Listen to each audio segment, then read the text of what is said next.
বিশ্ব রাজনীতির দাবার বোর্ডে কোনো চালই চূড়ান্ত নয়, বিশেষ করে যখন প্রশ্নটি তেলের মতো কৌশলগত সম্পদের হয়।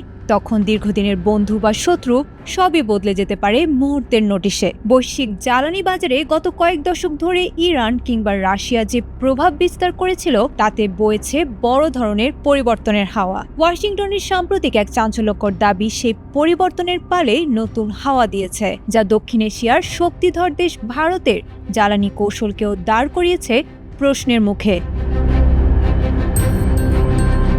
ভারতীয় গণমাধ্যম এনডিটিভির তথ্য মতে যুক্তরাষ্ট্রের প্রেসিডেন্ট ডোনাল্ড ট্রাম্প দাবি করেছেন ভারত এখন থেকে ইরানের পরিবর্তে ভেনেজুয়েলার অপরিশোধিত তেল আমদানি করবে। 31 জানুয়ারি এয়ারফোর্স ওয়ানে সাংবাদিকদের সঙ্গে আলাপকালে তিনি সরাসরি ঘোষণা করেছেন এই সংক্রান্ত একটি চুক্তি ইতোমধ্যে সম্পন্ন হয়েছে। ট্রাম্পের মতে বৈশ্বিক জ্বালানি বাণিজ্য পুনর্গঠন করতেই ভারতকে ভেনেজুয়েলার দিকে উৎসাহিত করেছে হোয়াইট হাউস।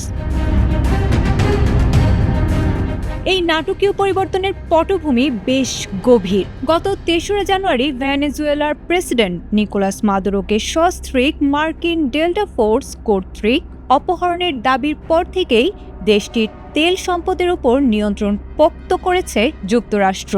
ব্লুমবার্গের তথ্যমতে জানুয়ারিতেই ভেনেজুয়েলা থেকে যুক্তরাষ্ট্রের পরিশোধ নাগারগুলোতে পৌঁছেছিল 18টি বিশাল ট্যাঙ্কার। বিপরীতে চীনে ভেনেজুয়েলার তেলের রপ্তানি এখন শূন্যের কোঠায়। বিশ্লেষকদের মতে ভারতের জন্য এই পরিস্থিতি কিছুটা জটিল।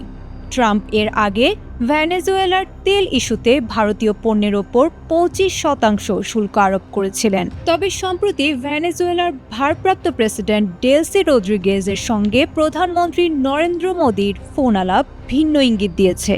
মোদী ও রদ্রিগেজ দ্বিপক্ষীয় সম্পর্ককে অঙ্গীকার করেছেন নতুন উচ্চতায় নেয়ার। বিশ্লেষকরা মনে করেছেন রাশিয়া ও ইরানের ওপর নির্ভরতা কমিয়ে ভারতকে ভেনেজুয়েলার বাজারে ফিরিয়ে আনা ওয়াশিংটনের জন্য হতে পারে একটি বড় কৌশলগত জয়।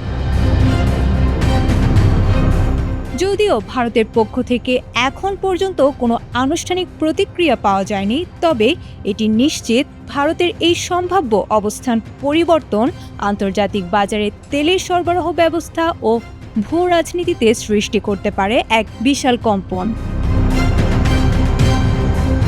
আয়েশা আক্তার, এটিএন বাংলা।